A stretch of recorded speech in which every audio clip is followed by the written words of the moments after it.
आज इस वीडियो में जिस बीमारी के बारे में बात कर रहे हैं वो आई फ्लू है।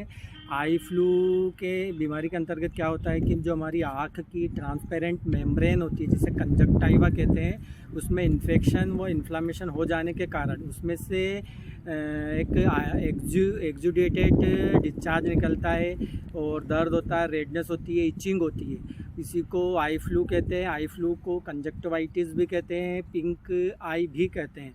अब इस बीमारी यह बीमारी 4 प्रकार की होती है। एक होती है बैक्टीरियल कंजक्टिवाइटिस, वायरल कंजक्टिवाइटिस, एक होता है कंजक्टिवाइटिस नियोनेट्रम कंजक्टिवाइटिस और एलर्जिक कंजक्टिवाइटिस के सिकाट्रिकल कंजक्टिवाइटिस और टॉक्सिक कंजक्टिवाइटिस होती है।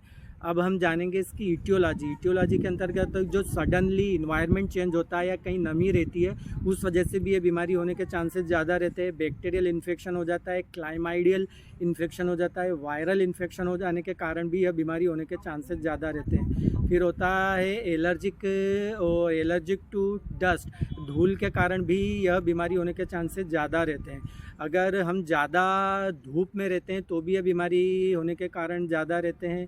और इसका एक प्रमुख कारण यह भी रहता है कि ऑपरेशन, आई से संबंधित कोई ऑपरेशन होता है तो भी कंजक्टिवाइटिस होने के कारण ज़्यादा रहते हैं।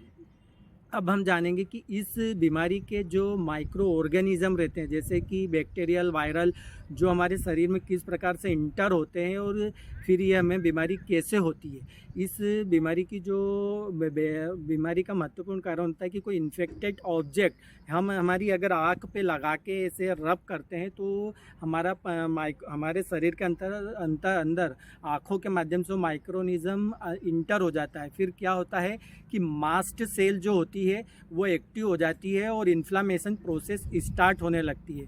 फिर मास्ट सेल के एक्टिव हो जाने के बाद डीग्रेनुलेशन होता है, मास्ट सेल का गिरावट होती है जिससे कि हिस्टामिन रिलीज़ किए जाते हैं। फिर जब हिस्टामिन रिलीज़ होते हैं तो हिस्टामिन हमारे प्रमोट करते हैं कि वासोडाइलेशन और ईडिमा हो जाता है आँख के अंदर। फिर जो ईडिमा और वासोडाइलेशन होता है जिससे कि dilation of blood vessels of eye, आँखों की ब्लड वेसल्स का डायलेशन हो जाता है। फिर उसके कारण से हमारी आँखों में स्वेलिंग होती है, रेडनेस आती है, पेन होता है, इचिंग होती है और कंजक्टाइवा में हाइपरमिया हो जाता है, हाइपरमिया कंजक्टाइवा हो जाता है और फोटोफोबिया होने लगता है, हमें प्रकाश से डर लगने लगता है, नेज़ल कंजेशन भी हो जाता है, कई केसेस में फीवर भी आता है और उसमें से एक पीप जैसा पदार्थ निकलता है, वही आगे चल के कंजक्टिवाइटिस में परिवर्तित हो जाता है।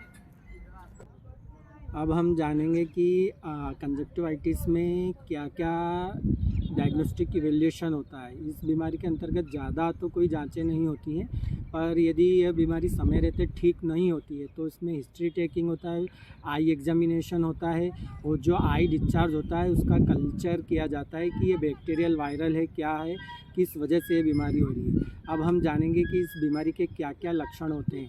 इसमें आँखें जो होती हैं वो लाल हो जाती है, इसमें खुजली चलती है, पीप जैसा डिस्चार्ज निकलता है आँखों के सामने से, फिर धुंधला दिखता है, फोटोफोबिया होता है, प्रकाश से डर लगने लगता है और हाइपरमिया ऑफ कंजक्टाइवा होता है और कई केसों में बच्चों को इसमें बुखार भी आ जाता है। अब हम इस बीमारी का किस प्रकार से बचाव किया जा सके, पहले तो हमें इन्फेक्टेड पर्सन को आइसोलेट किया जाता है, उसके जो फोमाइट रहते हैं उसके मतलब टॉवेल, नेपकिन वगैरह उन्हें भी आइसोलेट किया जाता है, उन्हें धोया जाता है।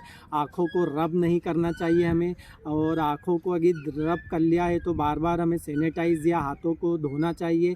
आई फ्लू से संबंधित व्यक्ति से हमें बचना चाहिए और आँखों को बार बार ठंडे पानी से धोना चाहिए।